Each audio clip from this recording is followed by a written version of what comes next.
कुरुक्षेत्र में गांडीव का गिरना क्या यह दुनिया का पहला पैनिक अटैक था? जरा उस दृश्य को कल्पना कीजिए। दुनिया का सर्वश्रेष्ठ धनुर्धर जिसके नाम से दुश्मन कांपते थे, वो कुरुक्षेत्र के मैदान में खड़ा है। शंख बज चुका, युद्ध शुरू होने ही वाला है, लेकिन अचानक वो महायोद्धा टूट जाता है। उनका हाथ से उनका प्रसिद्ध धनुष गांडीव गिर जाता है और रथ में बैठ जाते हैं और कहते हैं कि केशव, यह मुझसे नहीं होगा। सोचिए जरा, आपका दोस्त आपके साथ लड़ाई करने के लिए गया है और वो अचानक से मुंह मोड़ ले कि भाई अब मेरे से नहीं होगा, ये चीज़ मेरे से नहीं होगा लड़ाई, तो आपको कैसा लगेगा? आपको यही लगेगा कि ये डर गया। हो सकता वो डरा ना हो, कुछ और कारण हो।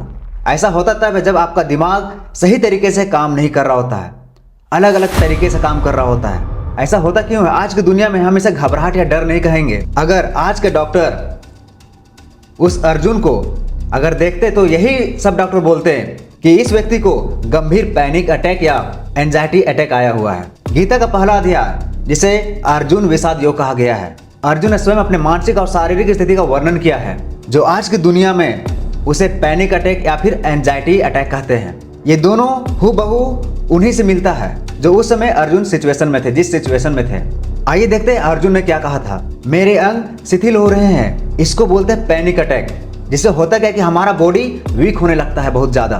दूसरा बात बोले अर्जुन, मेरा मुख सूखा जा रहा है, मेरा मुंह सूखा जा रहा है। जब हम हो या फिर आप हो, हमें जब घबराहट होती है तो गला सूखने लगता है, मुंह सूखने लगता है। तीसरा शब्द अर्जुन ने बोला कि केशव, मेरा शरीर कांप रहा है। देखना, जब हमें डर लगता है किसी भी चीज से तो हमारा शरीर कांपने लगता है खुद ब खुद। अर्जुन ने कहा, मैं खड़े रहने लायक भी नहीं हूँ, मेरा मन भ्रमित हो रहा है। इसका मतलब ये नहीं कि अर्जुन कायर थे, अर्जुन कायर नहीं थे, ना ही उनको किसी भी चीज का भय था। यह भय था परिणाम का, अपनों को खोने का, अटैचमेंट का। इस चीज का उसे बहुत ही ज्यादा अफसोस हो रहा था। जब दुनिया का सबसे महान योद्धा अपने दिमाग को कंट्रोल नहीं कर पाए, अपने इमोशन को कंट्रोल नहीं कर पाए, तब उन्हें समझाने के लिए, उन्हें मानसिक स्थिति सुधारने के लिए एक देव आए। वो देव थे खुद श्री कृष्ण। श्री कृष्ण जी ने अर्जुन को नकारा नहीं। उन्होंने यह भी नहीं कहा कि तुम मर्द हो, तुम्हें यह शोभा नहीं देता है। उन्होंने एक अच्छे चिकित्सक की तरह उनका पूरा बात को ध्यान से सुना।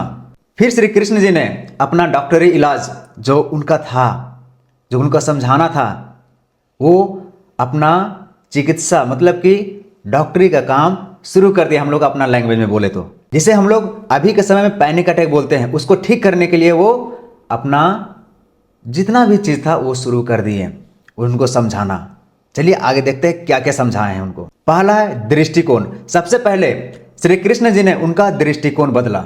अभी के समय में कॉग्निटिव बिहेवियर थेरेपी का इस्तेमाल होता है, जिसमें सोचने का तरीका बदला जाता है। श्री कृष्ण जी ने बिल्कुल यही काम किया।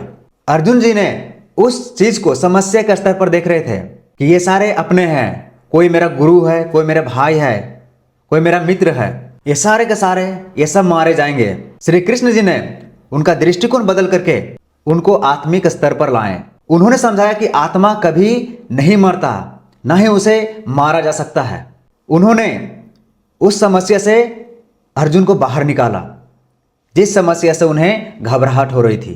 दूसरा था मोह माया पर प्रहार करना। अर्जुन को पैनिक अटैक भविष्य की चिंता के कारण था कि मैंने उन्हें मारा तो आगे क्या होगा। श्री कृष्ण जी ने इसका अचूक उपाय निकाला। श्री कृष्ण जी बोले, तुम कर्म करो, फल की चिंता मत करो। जब फल का चिंता नहीं रहेगा तो पैनिक अटैक या फिर किसी भी तरह का एंजाइटी होगा ही नहीं। चौथा था इमोशन। श्री कृष्ण जी ने समझाया अर्जुन को कि यह कुरुक्षेत्र है, यहाँ तुम्हारा कोई रिश्तेदार नहीं है, यहाँ पे सारे युद्ध करने के लिए आए हैं। तुम एक रिश्तेदार नहीं, तुम एक योद्धा हो। तुम्हारे भावनाएं तुम्हारे कर्तव्य से बड़ी नहीं हो सकती।